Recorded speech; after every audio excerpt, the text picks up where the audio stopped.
Hello, my fellow YouTubers. Today we're going to be painting a naughty little puppy who broke an ornament. I'm going to take this as an opportunity to talk a little bit about how many of the stories in the Bible can be metaphorically played out through things that we see on earth today. And today in particular, I'm going to talk about the development of a child psychologically and how that kind of mirrors the way we were changed through Eve and then Adam eating of the tree of the knowledge of good and evil. So how many of you are familiar with the name Sigmund Freud? In his famous psychoanalytic theory, Freud states that personality is composed of three elements known as the id, ego, and the superego. These elements work together to create complex human behaviors. So we are all born as ids. This is the most primal state we can be in. We don't feel embarrassment. We don't feel guilt. We just feel the instinct to try to get our needs met. And then as you watch babies develop, you see that they'll put things in their mouth and do things that we wouldn't normally do. They are fine running around naked. They just have this curiosity and innocence to them, right? But then by the age of 3, they start to develop an ego. And this is where they start to maybe second guess some things or show self-control.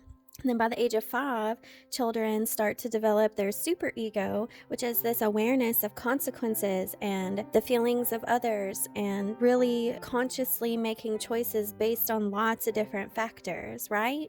We can all relate to this. And to some degree, it's very good. But who of you has ever been guilty of overthinking and second guessing to the point of it being detrimental to your mental health or detrimental to your ability to operate in the gifts that the Lord has given you? And we can live in a state of being very hyper aware of how we feel life should be different or could be different, and because it's not the way that we think it should be, or we ourselves should be different, and because we are not as we should be, whether we're talking physical appearance or how we walk, talk, and act from day to day, and because we're so focused on how we fall short or how our life is disappointing or whatever, it causes us to refrain from developing into the best versions of ourselves. And the interesting thing is, animals don't have this ego, superego part of them controlling their thoughts. They're not embarrassed. They don't feel guilty.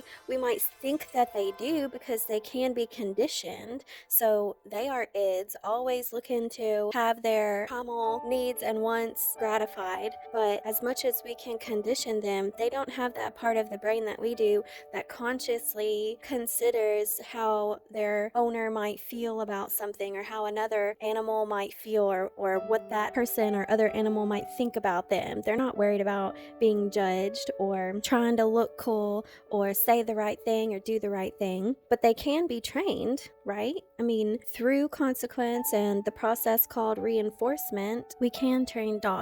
And another theorist to go along with Freud would be Pavlov and his study on dogs and them being trained to produce saliva at the sound of a bell because they were reinforced to do so through being given steak. But then even after that motivator of the steak was removed, they just were trained to begin producing that saliva at the sound of the bell. I may do a video soon on Piaget's theory of cognitive development and how it relates to the Bible and the way that God has dealt with people over generations. God does not change, but as we read the Old Testament and the New Testament, we do pick up on some differences as Jesus fulfilled the law, right? So that'll be an interesting video to make, so stay tuned for that. Jean Piaget also coined the idea of concrete and abstract thinking, which goes right along with this. Animals think very concretely, whereas humans have abstract thinking, and this can be good, but it can also cause us a lot of harm because it can cause those catastrophic what-if scenarios and being bound in fear when we otherwise would not use our imaginations to hurt ourselves in that way. We would not feel as guilty for making the mistakes because we wouldn't identify it as evil. We would just know, oh, okay, don't want to do that again, and keep on moving. And it would be a good thing to have learned that lesson and not something we use just to beat ourselves over the head and keep ourselves living in shame. I just wanted to make a quick video discussing this idea of people having the id, ego, and superego and how we think and operate much differently than dogs do, and link this to the fall of man. And when Eve and then Adam ate the forbidden fruit, what was that? It was the tree of knowledge of good and evil.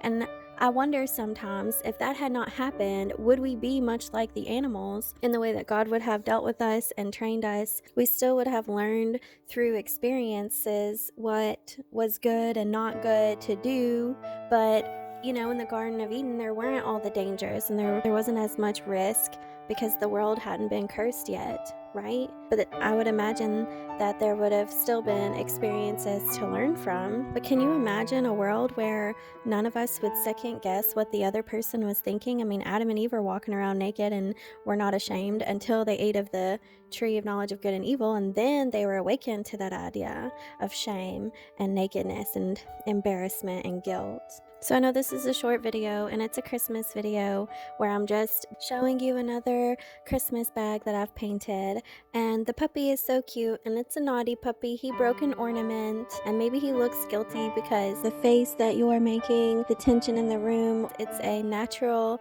response to put his ears down and look up with those puppy dog eyes, because he's learned that he might get in trouble if he's broken something. But it doesn't do it because of logical reasoning. It's all that subconscious conditioning. He doesn't sit around wondering worst case scenarios like people do, or think about how his ornaments are not as good as the ornaments of the other puppy dog's trees. And please don't get me wrong, even before eating of the tree, Adam and Eve had logical reasoning and they were set apart. God made that very clear whenever he made man to rule the earth, and Adam named all the animals, and the serpent was using logical reasoning to deceive Eve. You see that back and forth conversation, did God really say this? And so I'm not saying that Adam and Eve were completely like animals. I just mean in that simple way of thinking without worrying so much about guilt.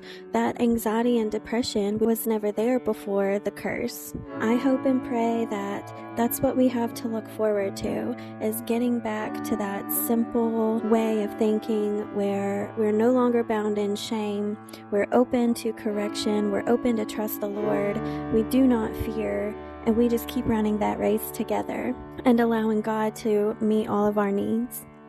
I know I get on here a lot and just ramble about things, but I hope it made sense and I hope it blesses someone today. But until next time, I hope everyone is having a wonderful Christmas season. And remember that Jesus is the reason. God bless you. Goodbye.